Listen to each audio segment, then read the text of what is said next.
Honorable Speaker, ma'am, I lay on the table of the House a copy of the detailed demand for grants of the Ministry of Rural Development for the year 25-26 at serial number 2 of today's list of business on behalf of my colleague, respected Shri Shivraj Singh Chauhan ji. Thank you. Item number 3, माननीय श्री धर्मेंद्र प्रधान जी. अध्यक्ष महोदय, आपकी अनुमति से आज की कार्यसूची की क्रमांक संख्या 3 पर मेरे नाम के सामने उल्लेखित दस्तावेजों को मैं सभा पटल पर रखता हूं. आइटम नंबर 4, माननीय doctor Mansukh Mandavi ji. On behalf of my senior colleague Dr. Bansukh Bhai Mandavia, I raise to lay the papers mentioned against his name, serial number 4 in today's revised list of business. Item number 5, माननीय श्री अर्जुनराम मेघवाल जी. Honorable Chairperson, Madam, with your kind permission, I rise to lay the paper on the table of the House mentioned against the name of my colleague Shri Rav Inderjit Singh ji, pertaining to the Ministry of Statistics and Program Implementation and Ministry of Planning at serial number 5 in today's list of business. Thank you. Item number 6, माननीय doctor Jitendra Singh ji. Speaker, ma'am, with your kind permission, I rise to lay on the table of the House papers listed against my name at serial number 6 in today's revised list of business. Thank you. Item number 7, माननीय श्री अर्जुनराम मेघवाल जी. Honorable Chairperson, ma'am, with your kind permission, I rise to lay the papers on the table of the House mentioned against my name at serial number 7 in the today's list of the business of the Lok Sabha. Thank you. Item number 8, माननीय श्री जयंत चौधरी जी.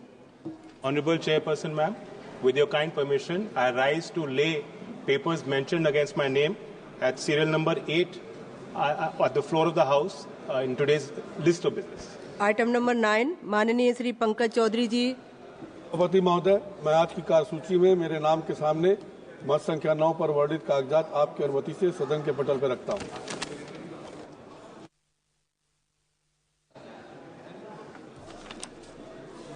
Item number 10, माननीय सुश्री शोभा कारंदे जी. अध्यक्ष जी, मैं आपके अनुमति से आज का कार्यसूची में मेरे नाम के सामने उल्लेखित क्रम संख्या 10 पर उल्लेखित दस्तावेज सदन के पटल पर रखती हूँ. आइटम नंबर 11, माननीय Shri Shantanu Thakur ji. Speaker, ma'am, I rise to lay on the table of the House the paper mentioned against my name, the serial number 11 in this today's revised list of business. Item number 12, माननीय श्री सुरेश गोपी जी. Honorable Chairperson, ma'am, with your permission, I wish and rise to lay the papers on the table of the House mentioned against my name at serial number 12 in today's item list of number business. 13, Shrimati Raksha खड़गे ji. Speaker, ma'am, with your kind permission, I rise to lay on the table of the House a copy of details demand for grants Hindi and English version of the Ministry of Youth Affairs and Sports for the year 2025-26. Item number 14, माननीय Shri Harsh Malhotra ji.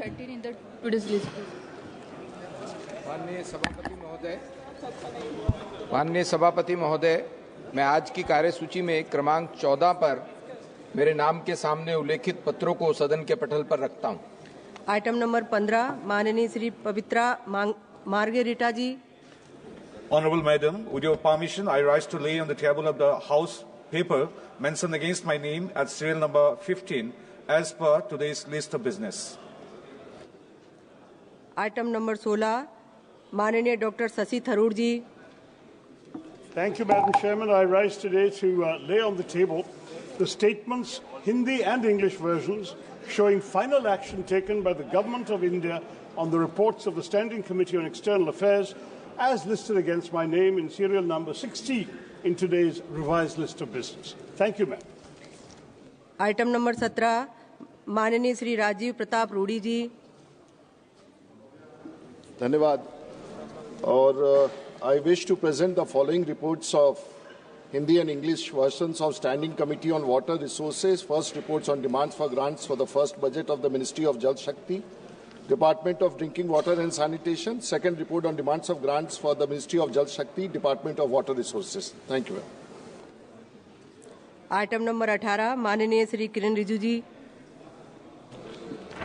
Madam, with your permission, I rise to move that this House to agree with the 6th report of the Business Advisory Committee presented to the House on 7th February 2025.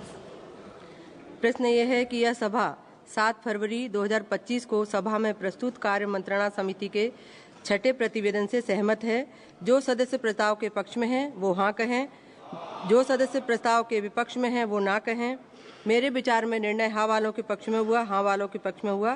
प्रस्ताव अनुमोदित किया जाता है। शून्यकाल। माननीय सदस्य Shri doctor Mohammad Javed ji. Notice for a very urgent matter, sir. Very. Ma'am, Supreme Court's parameter for reservation eligibility is 25% BPL population. Sir ma'am 2023 को नीति आयोग के हिसाब से जो सीमांचल बिहार का एरिया है जहां पे सुरजापुरी की आबादी अच्छी खासी है वो 65% बिलो पॉवर्टी है। सुरजापुरी सबसे डिप्राइव्ड लॉट है मैम, और उसको आरक्षण बंगाल में मिल रहा है, बिहार में नहीं मिल रहा है।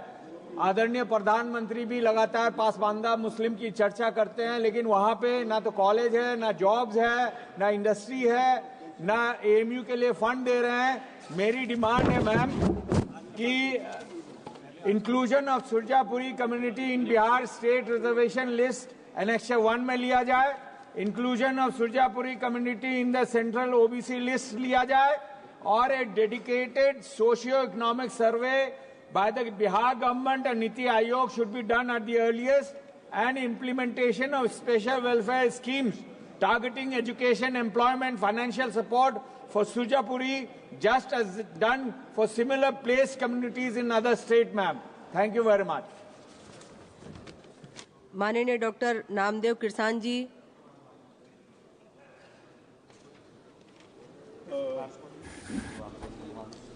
The pension scheme for old artists, which was given by the Cultural Ministry of the central government. Now it has been discontinued from the year 2020 and 21. So these old artists, those who are receiving the pension from the central government, now they are depriving of this pension because it is stopped. So they are requesting that this pension has to be started as it was previously.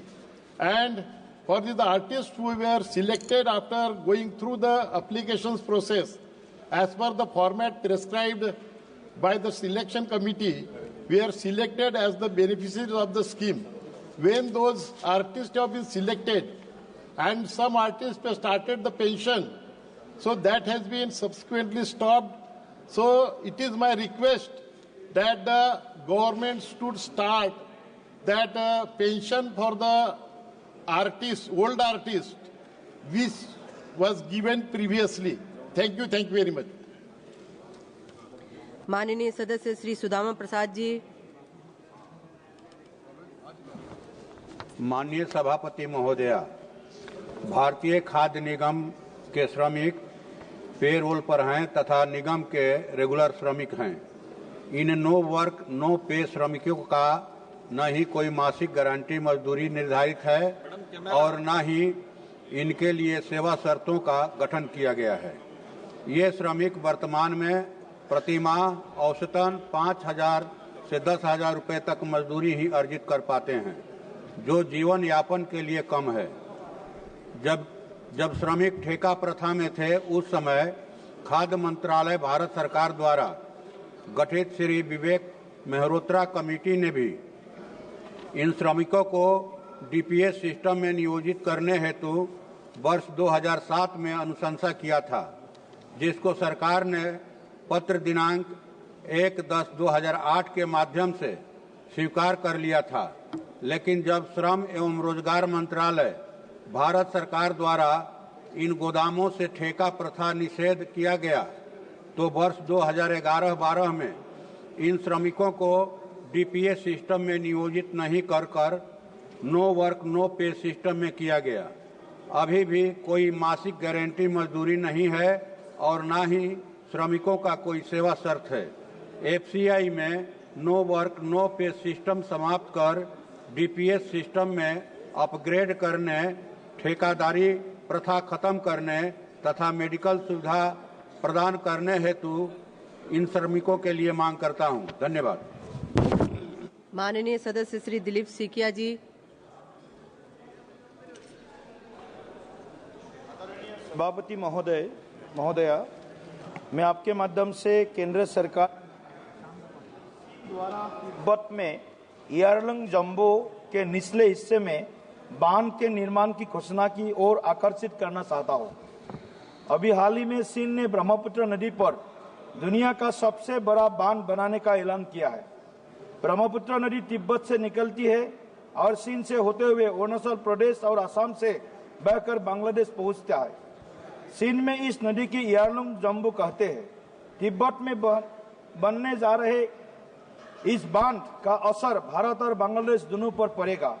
Brahmaputra नदी पर बनने वाले इस बांध को तिब्बत पठार के पूर्वी छोर पर हिमालय की विशाल घाटी में बनाया जाना है, जो कि अरुणाचल प्रदेश की सीमा के बेहद नजदीक है और इस इलाका रिंग ऑफ फायर जोन में आता है। ऐसे में इस जगह इतना विशाल निर्माण करना पर्यावरण और स्थानीय समुदायों के लिए भी बहुत बड़ा खतरा है। महोदया, इस इलाके में अक्सर भूकंप आते हैं। बांध के बनने से इकोसिस्टम पर अत्यधिक दबाव पड़ेगा, जिससे कई हादसे हो सकती है।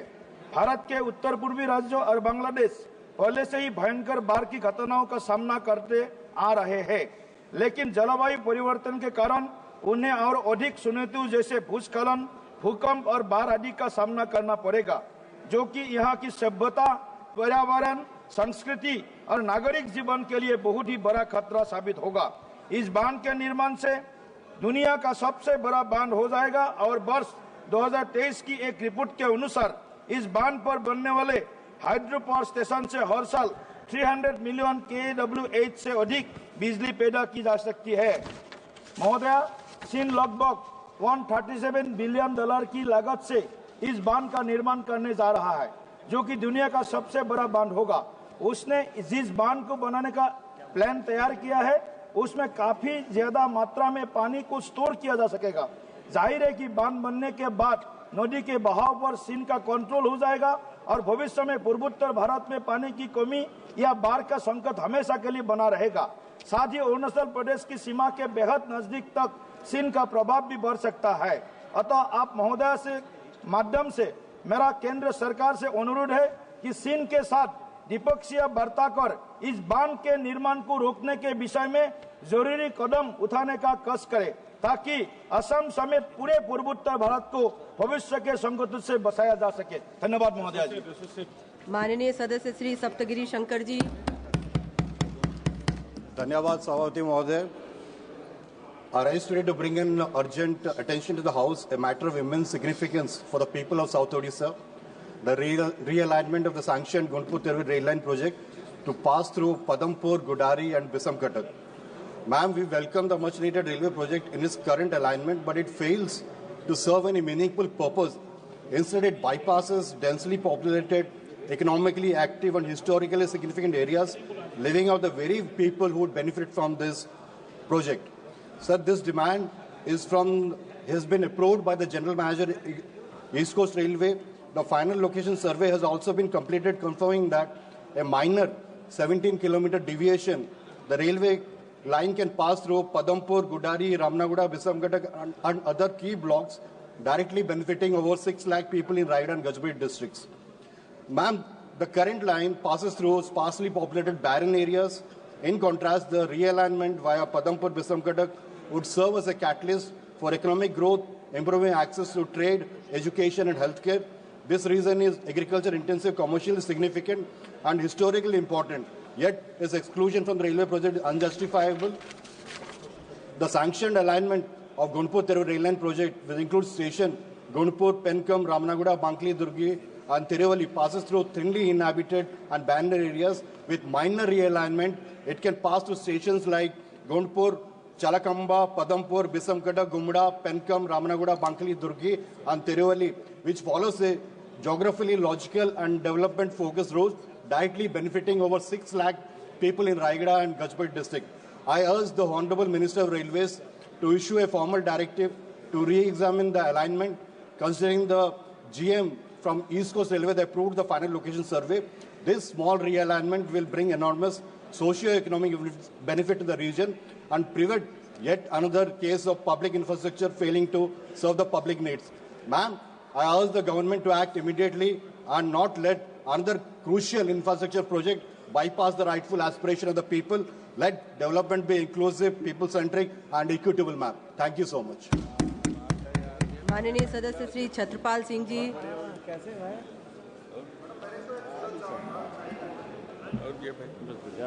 ऐसा चल रहा ठीक है। माइक चालू नहीं है क्या? धन्यवाद सभापति महोदया। मैं आपका आभार व्यक्त करता हूं सदन के माध्यम से आपने मुझे शून्यकाल पर बोलने का अवसर दिया। मैं आपके माध्यम से माननीय रेल मंत्री जी से अनुरोध करता हूं कि मेरी संसदीय लोकसभा क्षेत्र बरेली में train number 15056/15056 Ramnagar junction Uttarakhand से आगरा फोर्ट जंक्शन उत्तर प्रदेश तक सप्ताह में केवल 3 दिन रविवार, मंगलवार, शुक्रवार को ही जाती है। इस ट्रेन का उपयोग उत्तराखंड तथा तराई तथा बरेली, बदायूं, कासगंज, हाथरस के यात्री भरपूर मात्रा में यात्रा करते हैं। इस ट्रेन के प्रतिदिन न होने के कारण इन यात्रियों को अन्य दिनों में अपनी यात्रा को अन्य संसाधनों से पूर्ण करना पड़ता है, जिससे इस यात्रा को पूर्ण करने में अत्यधिक कठिनाई का सामना करना पड़ता है। जनहित की इन समस्याओं को दृष्टिगत रखते हुए जनमानस को लाभ पहुंचाने के लिए मैं माननीय रेल मंत्री जी से विनम्र निवेदन करता हूं कि रेल संख्या 15056 और 15055 इज्जतनगर मंडल उत्तर पूर्वी रेलवे बरेली को प्रतिदिन कर दिया जाए, जिससे उत्तराखंड और संपूर्ण तराई, बदायूं, बरेली, कासगंज के यात्रियों को इसका लाभ उठा सके। मैं इसके लिए बरेली की जनता सदैव मंत्री जी की आभारी रहेगी। धन्यवाद। माननीय सदस्य सुश्री प्रणति जी।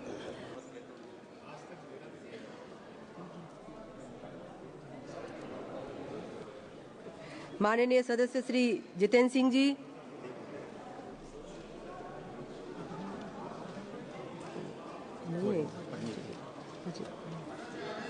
जी माननीय सदस्य। मैडम, महाराष्ट्र गवर्नमेंट ने दिसंबर 13 को एक जीआर निकाला जहां पे उन्होंने कहा कि जितने भी सार्वजनिक काम हैं, रस्तों के हो, चाहे ड्रेनेज के हो, कहीं नालों के हो, वो तुरंत स्थगित होने चाहिए, रद्द होने चाहिए, रुकने चाहिए, क्योंकि पेंडिंग कामें पहले की बहुत थी, लेकिन इसके वजह से जो गांव के रास्ते, पूरे महाराष्ट्र का इशू है और सारे एमपीज मुझसे सहमत। माननीय सदस्य, विषय क्या है आपका? सार्वजनिक कामों का जो जीआर है वो नो मनरेगा आपने जो यहाँ विषय दिया है मनरेगा से संबंधित है। नरेगा का ही है मैम, नरेगा का ही है। जो नरेगा के काम है, सार्वजनिक काम है नरेगा के, वो रुकवाए गए हैं महाराष्ट्र शासन की तरफ से, और जो जितने भी सार्वजनिक काम है रस्तों के, वो बंद किए गए हैं, जिसकी वजह से दिसंबर से महाराष्ट्र में एक भी रास्ते का काम नहीं हुआ है। जो खेत से जुड़ने वाले रास्ते हैं, गांव को गांव से जुड़ने वाले रास्ते हैं, रिवर के ऊपर के रास्ते हैं, नाले के ऊपर के रास्ते हैं, सब महाराष्ट्र में बंद है दिसंबर 13 ने, क्योंकि गवर्नमेंट ने ये जीआर निकाला है। और महाराष्ट्र गवर्नमेंट में 100 दिन के जो नरेगा के जो काम है, उसका जो पेमेंट है केंद्र शासन से, वो भी 2 महीनों से बंद है। 100 दिन का पेमेंट केंद्र शासन का जो है वो बंद है। 100 दिन के ऊपर जब 20 दिन लगते हैं, 15 दिन लगते हैं, उसका भी जो स्टेट गवर्नमेंट का पेमेंट है वो पिछले 2-3 महीनों से नहीं आया है। मेरे मन में सवाल ये आता है, क्या ये पैसे कहीं और डाइवर्ट किए गए हैं कोई और योजना के लिए, क्योंकि इलेक्शन जीतना चाहते थे? ये सवाल है, क्योंकि अगर गांव में रास्ते का काम नहीं हो रहा और उसके लिए जीआर आया है कि सारे काम बंद होने चाहिए, तो ये चिंताजनक चीज है। और मैं आपके माध्यम में से सरकार को कहना चाहती हूँ कि ये जो जीआर है उसके ऊपर आप तुरंत स्टे लाए, ताकि महाराष्ट्र में जितने भी पानन रास्ते, जिसको हम पानन रास्ते कहते हैं, सार्वजनिक काम शुरू हो, तुरंत ये जीआर को स्थगिति मिलनी चाहिए। ऐसे में आपके द्वारा निवेदन करती हूँ। धन्यवाद। माननीय सदस्य श्री त्रिवेंद्र सिंह जी। त्रिवेंद्र सिंह जी। धन्यवाद अध्यक्षा जी। मैं आपके माध्यम से सरकार का ध्यान उत्तराखंड राज्य में बार बार आने वाली बाढ़ की गंभीर और आवर्ती समस्या की ओर आकर्षित करना चाहता हूं। इस सदन से तत्काल ध्यान की मांग करती हूं। हाल ही में जुलाई और अगस्त 2024 में बाढ़ ने अत्यधिक विनाशकारी प्रभाव डाला है। 1 अगस्त 2024 को भारी वर्षा के कारण घरों के ढहने और बाढ़ से 6 लोगों की मृत्यु हो गई तथा अनेक लोग घायल हो गए। हरिद्वार, टिहरी, देहरादून, चमोली जिलों में बाढ़ का गंभीर प्रभाव देखा गया। हरिद्वार में सड़कें जलमग्न हो गई, सूखी नदी उफान पर आ गई, जिससे अनेक वाहन बह गए और भूपतवाला, हरिद्वार, कनखल, ज्वालापुर जैसे क्षेत्रों में कॉलोनियों और बाजारों में पानी भर गया। खराब मौसम के कारण केदारनाथ यात्रा को भी अस्थायी रूप से निलंबित करना पड़ा। गंगा और सोलानी नदियों से आई बाढ़ ने विशेष रूप से किसानों को भारी नुकसान पहुंचाया। इन नदियों में अचानक छोड़े गए पानी के कारण हजारों हेक्टेयर फसलें नष्ट हो गई, जिससे किसानों की आजीविका बुरी तरह प्रभावित हुई। रिपोर्टों के मुताबिक 53,000 हेक्टेयर भूमि पर खड़ी फसलें बर्बाद हुई, जिससे किसानों को करोड़ों रुपए का नुकसान हुआ है। यह बाढ़ कोई नई समस्या नहीं है, बल्कि हर साल दोहराई जाने वाली त्रासदी बन गई है। कृषि और स्थानीय व्यवसायों पर इसका आर्थिक प्रभाव विनाशकारी है। मेरी सरकार से मांग है कि गंगा नदी के किनारे और सोलानी नदियों के किनारे बैरिकेटिंग और तटबंध निर्माण कराए जाएं। ये बैरिकेड और दीवारें बहुत मजबूत होनी चाहिए, जिससे बाढ़ के पानी को नियंत्रित किया जा सके। मैं यह भी कहना चाहता हूं कि गंगा नदी में और सोलानी नदियों में बाढ़ के कारण तमाम मगरमच्छ और घड़ियाल एक गांव की बस्तियों में घुस जाते हैं और लोगों के जीवन को एक दूसरा खतरा उत्पन्न हो जाता है। हरिद्वार, खानपुर, लक्सर और रुड़की क्षेत्रों में प्राथमिकता के आधार पर उक्त संरचनाओं का निर्माण बहुत जरूरी है, उसको किया जाए। बांधों से पानी छोड़ने की जो वैज्ञानिक और व्यवस्थित प्रक्रिया है, उसी को अपनाया जाए। एक वैज्ञानिक और समयबद्ध प्रक्रिया अपनाकर धीरे धीरे पानी छोड़ा जाए, ताकि बाढ़ की भयावहता को कम किया जा सके। बाढ़ से प्रभावित किसानों को समय पर और उचित मुआवजा दिया जाए। फसल नुकसान का आकलन करके उचित मुआवजा तय किया जाए। मुआवजा राशि के लिए भी एक अवधि जो 3 महीने की होनी चाहिए, उसको समयावधि के अंतर्गत उसको किया जा सके, ताकि किसान की आर्थिक स्थिति संभल सके। नदी के मार्ग की सफाई और विस्तार किया जाए। गंगा और सोलानी नदियों के जलमार्ग की सफाई और गहराई बढ़ाई जाए, ताकि अधिक पानी को धारण किया जा सके और बाढ़ की संभावना को कम किया जा सके। सिडकुल औद्योगिक क्षेत्र से नदी में गिरने वाले रासायनिक कचरे पर रोक लगाई जाए, ताकि भूमि की उर्वरता ये बची रहे। समुदाय आधारित आपदा तैयारी कार्यक्रमों को बढ़ावा देना चाहिए। स्थानीय प्रशासन, पंचायतों, स्वयंसेवी संगठनों को शामिल कर ग्रामीण क्षेत्रों में आपदा प्रशिक्षण कार्यक्रम चलाए जाएं। प्रभावित इलाकों में बाढ़ रहित राहत शिविर स्थापित किए जाएं और प्रभावित लोगों को त्वरित सहायता प्रदान की जाए। माननीय अध्यक्ष महोदय, उत्तराखंड के किसानों और आम जनता के हितों की रक्षा करना हमारा दायित्व है। मैं सरकार से आग्रह करता हूं कि बाढ़ के प्रभाव को कम करने और राज्य के लिए अधिक सुरक्षित भविष्य सुनिश्चित करने के लिए तत्काल प्रभावी कदम उठाए जाएं और जो गंगा के तट हैं, उन तटबंधों को मजबूत किया जाए, ताकि किसानों को, जो विशेष रूप से गन्ना किसानों को भारी नुकसान इस सीजन में होता है, उससे बचा जा सके। माननीय सदस्य श्री विप्लव कुमार जी। माननीय अध्यक्ष महोदय, मैं सड़क परिवहन और राजमार्ग मंत्री का ध्यान आसाम अगरतला NH8 खस्ता हाल स्थिति की ओर आकर्षित करना चाहता हूं। तो वो त्रिपुरा के लाइफलाइन है, ग्लोबल ईस्ट के लिए भारत का प्रवेश द्वार बन जाती है। वो सरकार की एक्ट ईस्ट पॉलिसी के सरकार बनाने की दिशा में भी बड़ा कदम है। 371 किलोमीटर लंबा NH8 त्रिपुरा राज्य के देश के बाकी हिस्सों के साथ जोड़ता है। NHIDCL द्वारा निर्मित वो क्षेत्र में सामाजिक आर्थिक विकास के लिए की महत्वपूर्ण स्थानों का होकर गुजरता है। चौड़ाईबारी और सनीचौड़ा के बीच 11 किलोमीटर का हिस्सा बड़े बड़े गड्ढे और कीचड़ से भरा हुआ है, जिससे अक्सर दुर्घटना होती है। उचित जल निकासी व्यवस्था न होने के कारण बारिश का पानी आसपास के पहाड़ियों से मिट्टी सड़क पर भर जाती है, जिससे वो कीचड़ में तब्दील हो जाती है। स्थानीय लोगों को आना जाना करना इसमें मुश्किल आ रहा है। NHIDCL उदासीनता कारण से इस रोड का जो मरम्मत अभी तक नहीं हो पाई है। मैं आपके माध्यम से आग्रह करना चाहता हूं, जो नॉर्थ ईस्ट के लिए, क्योंकि नॉर्थ ईस्ट में बारिश बहुत ज़्यादा होती है, तो रोड के क्वालिटी पर ध्यान देना चाहिए, क्योंकि NHIDCL जो भी कॉन्ट्रैक्ट वहाँ दिया जाता है वो लोएस्ट बिड के तहत दिया जाता है। NHI बहुत जगह में मैंने देखा मेरिट के बेस में भी काम दिया जाता है। मेरे आपके माध्यम से आग्रह है कि उस रोड को चाहे तो मेरिट के आधार पर दे के अच्छे से काम करा, क्योंकि 7 महीने वहाँ बारिश होता रहता है। तो इस तरीके से लोअर क्वालिटी का काम जब दिया जाता है लोएस्ट बिड में, तो 6 महीने के अंदर रोड खराब हो जाता है। इसलिए मैं आपके माध्यम से केंद्र सरकार और राजमार्ग मंत्रालय में आग्रह करना चाहता हूँ, इसको विशेष दृष्टि से देखें, क्योंकि वो त्रिपुरा का लाइफलाइन है, और तुरंत इसको मरम्मत करें। और इसके लिए NHIDCL की किसी एक कमेटी बना के इसको धन्यवाद देखभाल कर ऐसा व्यवस्था करें। धन्यवाद। माननीय सदस्य डॉक्टर लता वानखेड़े जी। धन्यवाद माननीय सभापति महोदया। मैं आज आपके माध्यम से माननीय ऊर्जा मंत्री जी से कुछ कहना चाहती हूँ कि माननीय ऊर्जा मंत्री जी, आपके मंत्रालय द्वारा ऊर्जा के क्षेत्र में विशेष रूप से नवीनीकरण ऊर्जा को बढ़ावा देने के लिए किए गए प्रयासों की मैं सराहना करती हूँ। सौर ऊर्जा के क्षेत्र में हुई प्रगति ने न केवल पर्यावरण संरक्षण को बढ़ावा दिया, बल्कि आम नागरिकों को, खासकर ग्रामीण परिवारों और किसानों को किफायती और स्वच्छ ऊर्जा उपलब्ध कराने में मदद की है। मैं मध्य प्रदेश के सांसद लोकसभा से आती हूँ, जहाँ 70% क्षेत्र आज भी ग्रामीण अंचलों में रहता है। मेरे संसदीय क्षेत्र सागर में भी ग्रामीण क्षेत्र बहुत ज्यादा है।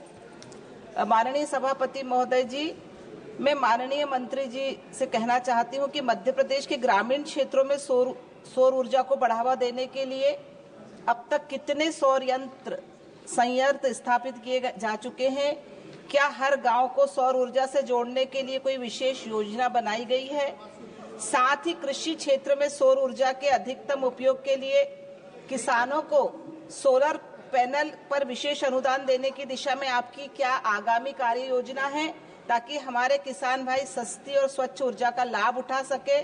इसके अतिरिक्त स्मार्ट विलेज विकसित करने की दिशा में आपके मंत्रालय द्वारा सौर ऊर्जा को बढ़ावा देने के लिए कौन सी आगामी नीतियां और योजनाएं बनाई जा रही हैं, जिससे गांव में ऊर्जा की उपलब्धता सुनिश्चित हो और महिलाएं व किसान सशक्त हो?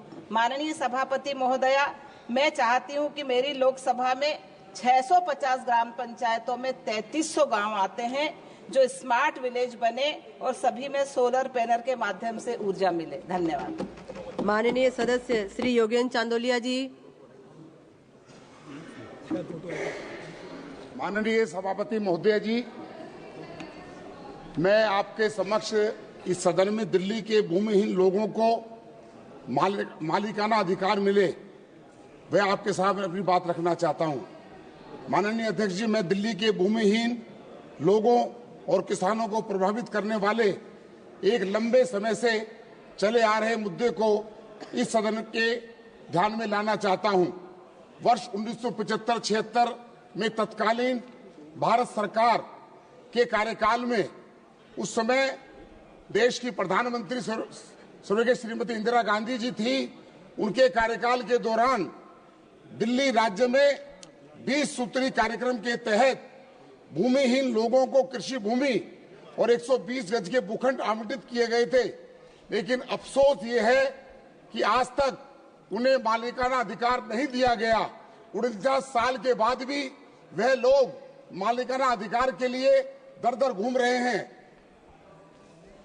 मालिकाना अधिकार से इनकार के परिणाम स्वरूप इन किसानों और भूमिहीन लोगों के लिए भारी कठिनाई और अनिश्चितता पैदा हो गई है।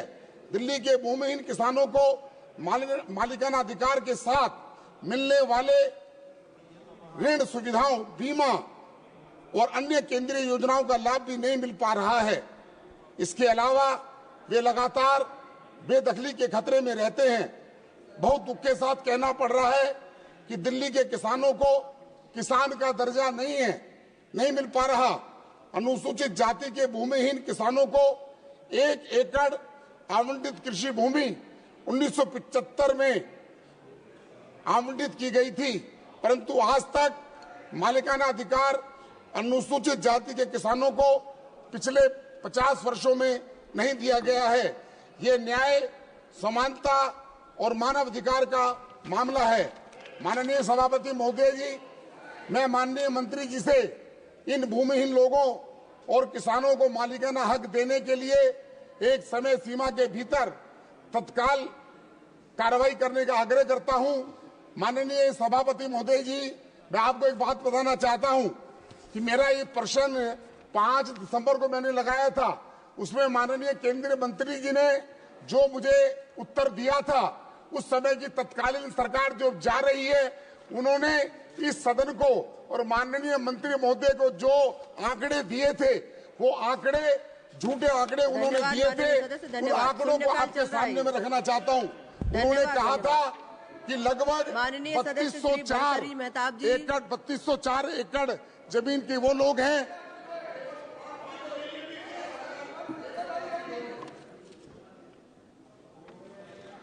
मैं आपका ध्यान एक महत्वपूर्ण विषय की ओर आकृष्ट करना चाहता हूं। स्वतंत्रता सेनानियों को वंदे भारत ट्रेन में प्रथम श्रेणी पास के माध्यम से यात्रा की सुविधा नहीं मिल रही है, जबकि अन्य अधिकारियों एवं कर्मचारियों को ये सुविधा उपलब्ध है। ये तथ्य काफ़ी दुर्भाग्यपूर्ण है कि जिन स्वतंत्रता सेनानियों ने देश की आज़ादी के लिए अपना सर्वस्व निछावर कर दिया, उन्हें इस आधुनिक और सम्मानजनक ट्रेन में यात्रा करने से वंचित किया जा रहा है। आज के समय में वैसे भी स्वतंत्रता सेनानी बहुत कम संख्या में बचे हैं और उनका यात्रा भी गिनी चुनी होती है। वंदे भारत और वंदे मातरम जैसे शब्द स्वतंत्रता सेनानियों के गौरवशाली संघर्ष और नारे से जुड़े हुए हैं। संभवतः इस विषय की जानकारी आपके संज्ञान में ना हो, इसलिए मैं केंद्र सरकार से अनुरोध करता हूं कि स्वतंत्रता सेनानियों को वंदे भारत ट्रेन में प्रथम श्रेणी पास की सुविधा देने की कृपा करें। इससे न केवल उनका सम्मान होगा, बल्कि राष्ट्र की ओर से उन्हें एक छोटा सा कृतज्ञता भाव भी मिलेगा। धन्यवाद। माननीय सदस्य श्री अरविंद गणपत सावंत जी। चेयरमैन मैडम, आज मैं बहुत पहले शुरू में खेद प्रकट करता हूं कि पिछले 10 सालों से एक मांग करते रहा हूं मैं। आज सुबह छत्रपति शिवाजी महाराज के सारे किलों के संबंध में विरासत की बात की। उन किलों के लिए स्वदेश दर्शन पर्यटन में सम्मिलित किया जाए किलों को, ये भी मांग की। हमारे मुंबई में पूर्व विक्टोरिया टर्मिनस नाम का स्टेशन जो था, बोरी बंदर कहते थे कभी कभी, उसका नामकरण छत्रपति शिवाजी महाराज टर्मिनस किया गया। अब उस वक्त से लेकर मैं आज तक एक मांग करता रहा हूं कि उस मुख्यालय के सामने छत्रपति शिवाजी महाराज का पुतला बिठाया जाए। आप जानती हो कि छत्रपति शिवाजी महाराज की विरासत, इस देश को अगर स्वराज्य का मंत्र किसी ने दिया, जिजाऊ माता ने कहा पुत्र को कि देख शिवा, इस राष्ट्र में क्या हो रहा है, सब मुगल आक्रमण कर रहे हैं, ऐसी स्थिति में स्वराज्य का निर्माण होना चाहिए। इस देश के इतिहास में स्वराज्य नाम का शब्द, हिंदवी राज्य नाम का शब्द अगर किसी के मुख से आया तो वो है छत्रपति शिवाजी महाराज। और अंत तक उन्होंने अपना स्वराज्य निर्माण किया गया। उस स्वराज्य में जात पात धर्म पंथ नहीं थे। ऐसे किले बनाए जो पहाड़ों पे भी है और समुद्र के पानी में भी किले बने। सबसे बड़ी बात है, इतने ऊंचाई पर पीने का पानी आज भी उपलब्ध है और गहरे समुद्र में बनाए हुए किले में भी पीने का पानी आज उपलब्ध है। विजनरी राजा जिसे कहते हैं, वैसे छत्रपति शिवाजी महाराज थे। और इस छत्रपति शिवाजी महाराज ने रायगढ़, राजगढ़, लोहगढ़, सिंहगढ़ या सिंधुदुर्ग का किला, यहाँ भी इनके किले बने हुए हैं। मैं आप मैडम इतने भाषण करते रहे लोग, छत्रपति शिवाजी महाराज के लिए रुका हुए आप, कमाल होगी। छत्रपति शिवाजी महाराज का पुतला छत्रपति शिवाजी महाराज टर्मिनस के सामने आप पुतला कह रहे हैं, प्रतिमा पुतला नहीं, आप हिंदी में प्रतिमा कहती हूँ, धन्यवाद। छत्रपति शिवाजी महाराज की प्रतिमा वहां छत्रपति शिवाजी महाराज टर्मिनस के सामने वहां उसका निर्माण करने के बारे में मैं मांग, एक मिनट, इस मांग को लेकर केंद्र की सरकार के ये रेलवे बोर्ड के चेयरमैन कहते हैं ऐसे हमारी कोई सिस्टम नहीं है, ना कोई हमारी इस तरह से हमारे पास कोई धारणा है। इसके लिए मैंने उनको कहा कि हाल ही में आपने वल्लभ भाई पटेल स्टेडियम बनाया, वल्लभ भाई पटेल के नाम पर वहां केवड़िया स्टेशन बनाया, आदरणीय वल्लभ भाई पटेल स्वातंत्र में उनका पुतला भी बनाया, मैं उसकी सराहना करता हूँ। छत्रपति शिवाजी महाराज का पुतला प्रतिमा आप नहीं बनाते हो। मैं तुम्हारा इस माध्यम से मांग करता हूँ कि केंद्र की सरकार आदरणीय प्रधानमंत्री से मांग करो, 19 फरवरी को छत्रपति शिवाजी महाराज की जयंती है, उसके पूर्व छत्रपति शिवाजी महाराज टर्मिनस के सामने छत्रपति शिवाजी महाराज का प्रतिमा का निर्माण किया जाए, ऐसी मांग मैं आपके माध्यम से सरकार की तरफ से करता हूं। माननीय सदस्य Shri VK श्रीकंदन ji. Ji ji. Respected Chairperson, due to non-release of the central share pertaining to schemes such as Indira Gandhi National Old Pension, Indira Gandhi National Widow Pension and Indira Gandhi National Disability Pension to the state of Kerala, many thousands of people in the state are not getting central share of these schemes for many months, running into over 15 months. Therefore, it is urged that the government may release central share of these schemes to the beneficiaries urgently. Thank you, Madam. माननीय सदस्य श्रीमती भारती पारदी जी। धन्यवाद अध्यक्ष जी। मेरे क्षेत्र मध्य प्रदेश के बालाघाट सिवनी लोकसभा क्षेत्र में प्रमुख रूप से धार्मिक स्थल है बाबा कोटेश्वर धाम, जो भारत सरकार की अडॉप्ट एंड हेरिटेज योजना के तहत शामिल करने का प्रस्ताव मैं रखना चाहती हूँ। यह ऐतिहासिक और धार्मिक दृष्टि से महत्वपूर्ण आदि शिव जी का मंदिर 11वीं शताब्दी से संबंधित है और इसमें 108 उपलिंगों में से एक माना जाता है इसे। यह मंदिर राष्ट्रीय महत्व का संरक्षित स्मारक है, जहां हर साल हजारों श्रद्धालु दर्शन करने के लिए आते हैं।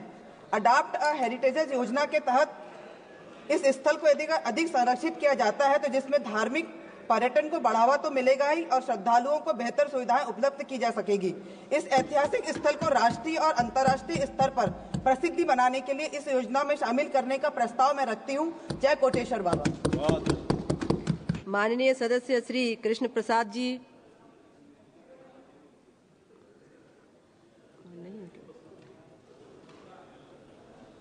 है नहीं। माननीय सदस्य श्रीमती लवली आनंद जी।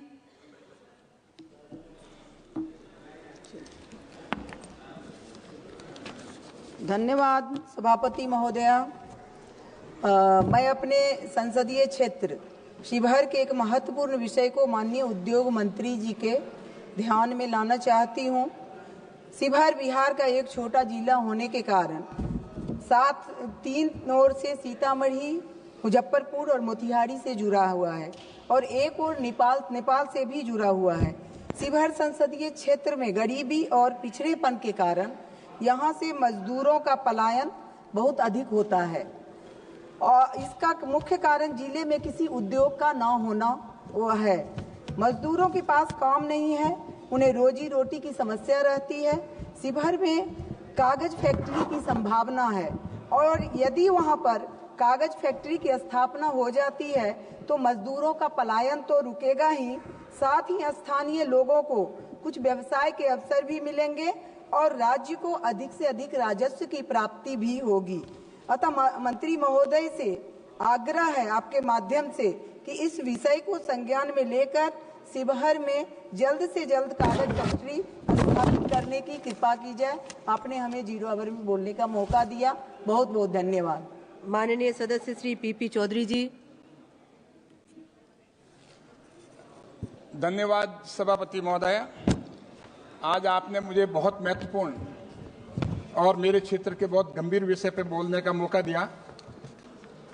पाली लोकसभा क्षेत्र के पाली जिले में बांदी नदी और नेहड़ा बांध जो लगातार प्रदूषित होते जा रहे हैं, क्योंकि वहां कपड़ा फैक्ट्रियों का पानी जो है वो उसमें जाने से स्थिति बन रही है और नदी में पानी जाने की वजह से जो कुएं हैं आसपास उनमें भी केमिकल का और जहरीला पानी निकलता है और पानी जो नेहड़ा बांध में जाता है उसकी वजह से, इरिगेशन की वजह से वहां पर जमीन भी बंजर हो चुकी है, खराब हो चुकी है।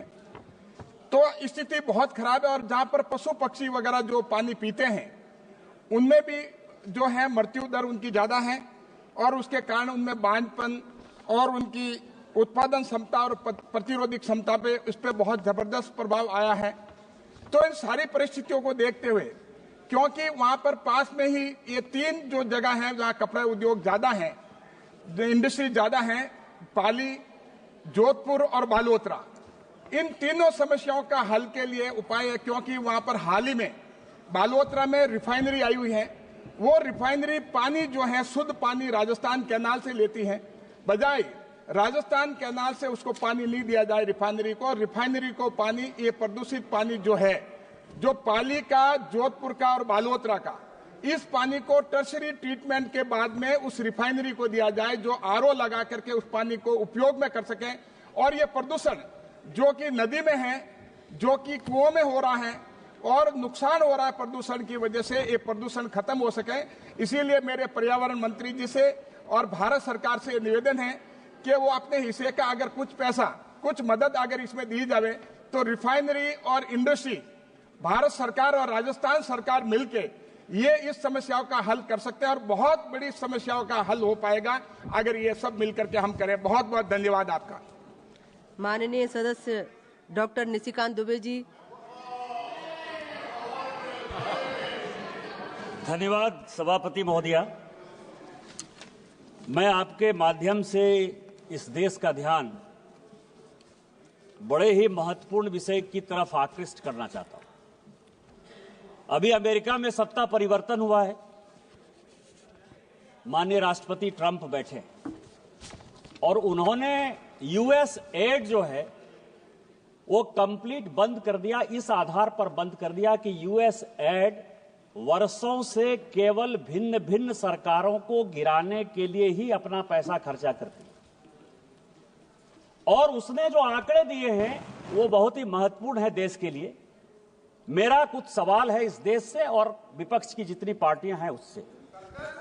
पहला सवाल आपके माध्यम से सरकार से, पहला ये है कि यूएस एड ने open society foundation George Soros को 5,000 करोड़ रुपया भारत को टुकड़े करने के लिए दिया या नहीं दिया? यूएसएड और जॉर्ज सोरोस की ओपन सोसाइटी फाउंडेशन ने राजीव गांधी फाउंडेशन और राजीव गांधी चैरिटेबल ट्रस्ट को पैसा दिया कि नहीं दिया? तीसरा, ओवरसीज कांग्रेस के जो अध्यक्ष हैं सैम पित्रोदा साहब, उनको यूएसएड ने पैसा दिया या नहीं दिया? बांग्लादेश का जो पोषाहार है, जिसको कि यूनुस जो सीईओ है, वो जिसने कि बांग्लादेश में डेमोक्रेसी को बर्बाद किया, उसके साथ गांधी परिवार के क्या संबंध हैं? चौथा सवाल यह है कि राजीव गांधी फाउंडेशन में जो विजय महाजन है, प्रधान जो उनकी संस्था है, उसको यूएसएड पैसा दे रही है कि नहीं दे रही है? आपने राजीव गांधी फाउंडेशन में विजय महाजन को देश को टुकड़े करने के लिए रखा है या नहीं रखा है? रूरल डेवलपमेंट ट्रस्ट जो कि जातिगत जनगणना की बात करता है, यूएसएड उसको पैसा देता है कि नहीं देता है? इसके बाद तालिबान को यूएसएड ने पैसा दिया कि नहीं दिया? आपकी मुलाकात हुई कि नहीं हुई? नेपाल में मनमोहन सिंह जी के रहते हिंदू राष्ट्र खत्म हो गया, जो एथिस्ट मूवमेंट है उसको यूएसएड ने पैसा दिया कि नहीं दिया? सामंता पावर से आपकी मुलाकात हुई या नहीं हुई? हेल्पिंग हैंड, इन फलाह इंसानियत और अहल खिदमत जिसने कि इस भारत में आतंकवादी और नक्सलवादी गतिविधि बढ़ाई, उसको यूएसएड ने पैसा दिया कि नहीं? कांग्रेस पार्टी के साथ उसके संबंध में वक्फ के एक्ट को जो जकात फाउंडेशन विरोध कर रहा है, जिसको कांग्रेस पार्टी सपोर्ट कर रही है, वो उसको यूएसएड ने पैसा दिया कि नहीं दिया? मेरा आपके माध्यम से सरकार से आग्रह है कि इस देश में कई संस्थाएं ह्यूमन राइट्स लॉ के नाम पर, शेरपा के नाम पर, coordination of democratic rights organisation के नाम पर, राइट ऑफ फूड कैंपेन के नाम पर, सेंटर ऑफ पॉलिसी रिसर्च के नाम पर, एसोसिएशन ऑफ डेमोक्रेटिक रिफॉर्म्स के नाम पर, नमाती के नाम पर और इकोनॉमिस्ट के नाते अमर्त्य सेन के नाम पर इन सारे लोगों की यूएसएड पैसा देती है। और चाहे अग्निवीर हो, चाहे जातिगत जनगणना हो, इन सारे चीजों में कांग्रेस पार्टी यूएसएड और सोरोस फाउंडेशन के साथ मिलकर देश को टुकड़े टुकड़े करना चाहती है। मेरा आपके माध्यम से सरकार से आग्रह है कि इतने वर्षों में यूएसएड ने जिसको पैसा दिया उसकी जांच हो और उन सबों को सलाखों के पीछे रखे। आपने मुझे मौका दिया। जय हिंद, जय भारत। माननीय सदस्य श्री गुरुमूर्ति, माननीय सदस्य श्री जी, थैंक यू मैडम। शून्यकाल में कोई पॉइंट ऑफ ऑर्डर नहीं होता। शून्यकाल प्लीज। Thank you. माननीय Shri G Gurumurthy ji, thank you madam. I would like to draw the kind attention of the House to the dismal conditions of बहुत से सदस्य शून्यकाल पे बोलना चाहते हैं। प्लीज बैठिए, please. Asha workers, yes sir, and resource persons working under SERP and MEFA schemes, madam. These workers who play a crucial role in the welfare of our society are currently being paid wages far below the minimum standards, madam. These conditions leading to akin to bonded labor, madam. Despite their significant contribution, the minimum wages provided to the insufficient to meet their basic needs, madam.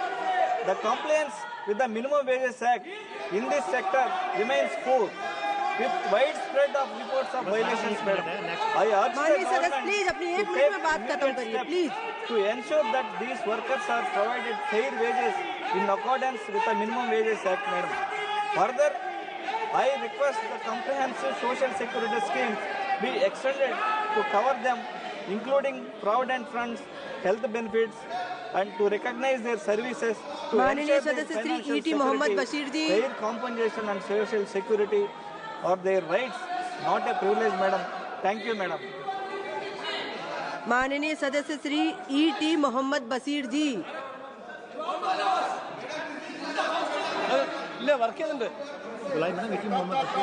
बोलिए, please बोलिए। बशीर जी। Sir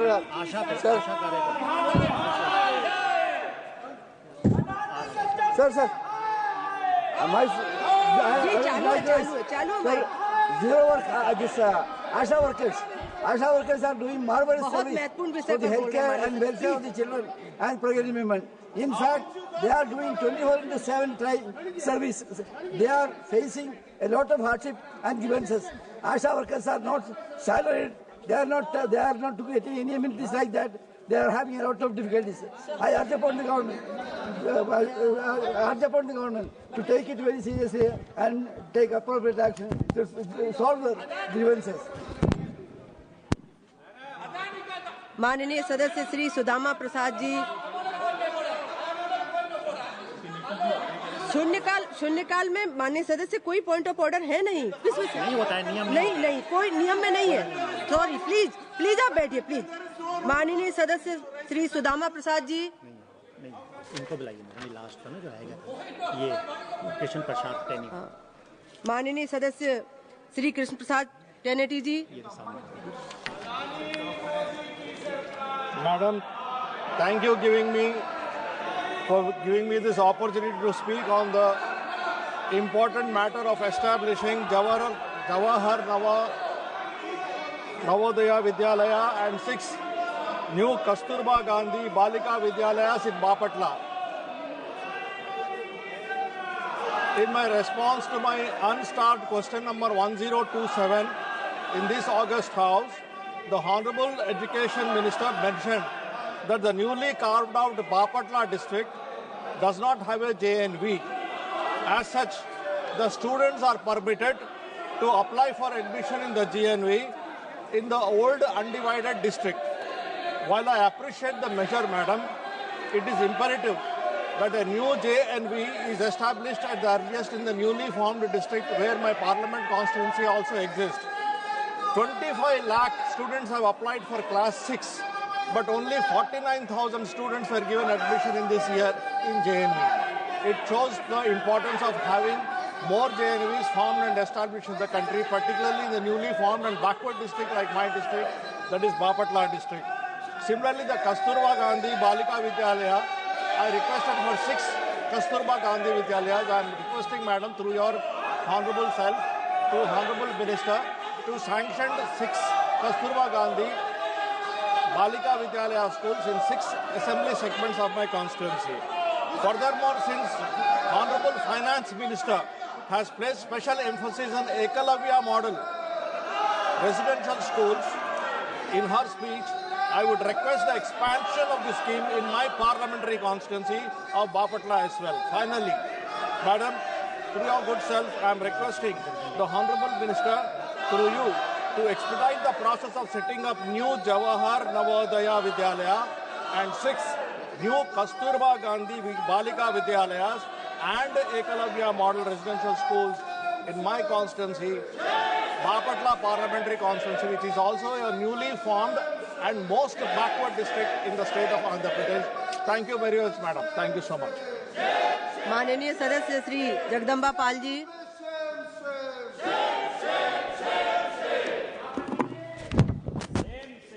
सभापति महोदय, मैं बहुत आभारी हूँ। माननीय सदस्य बैठ जाइए, प्लीज बैठ जाइए। देश के उन लाखों आंगनबाड़ी की जो महिलाएं आज केंद्र की, प्रदेश की, कोई सरकार हो, उन सारी योजनाओं को लागू करने का काम 6 महीने से 6 वर्ष के बच्चियों को, चाहे स्कूल नगर हो या पुष्टाहार योजना हो, मैं 2 फैसलों की तरफ कहना चाहता हूं कि आज एक गुजरात हाई कोर्ट में honourable justice Shri Nikhil S Kariel, जज Gujarat high court, special civil application 8164, इसमें उन्होंने जजमेंट किया है कि देश की आंगनबाड़ी महिलाओं को right to education and security of food act in compliance of the article 47, इनको एब्जॉर्ब किया जाना चाहिए, न्यूनतम वेतन देना चाहिए।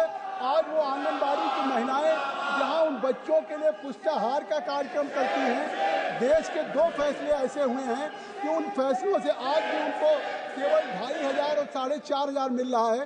धन्यवाद माननीय सदस्य। केंद्र की योजनाओं को लागू कर रहे हैं, चाहे सेंसस हो, सभा की कार्यवाही 2 बजे तक के लिए स्थगित की जाती है।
This scheme will spoil the poor people. This scheme will spoil the farmers.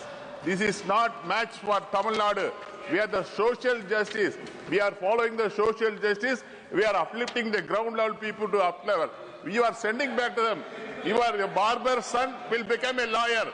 Barber's son will become an engineer. You are giving opportunity, barber son, you do the barber work. You're supplementary. We are against it. You're supplementary. In this matter, our Honorable Chief Minister has written. You're supplementary, Girirajan ji. Yes, that's why I'm asking. It's a clarification, sir. Because one second.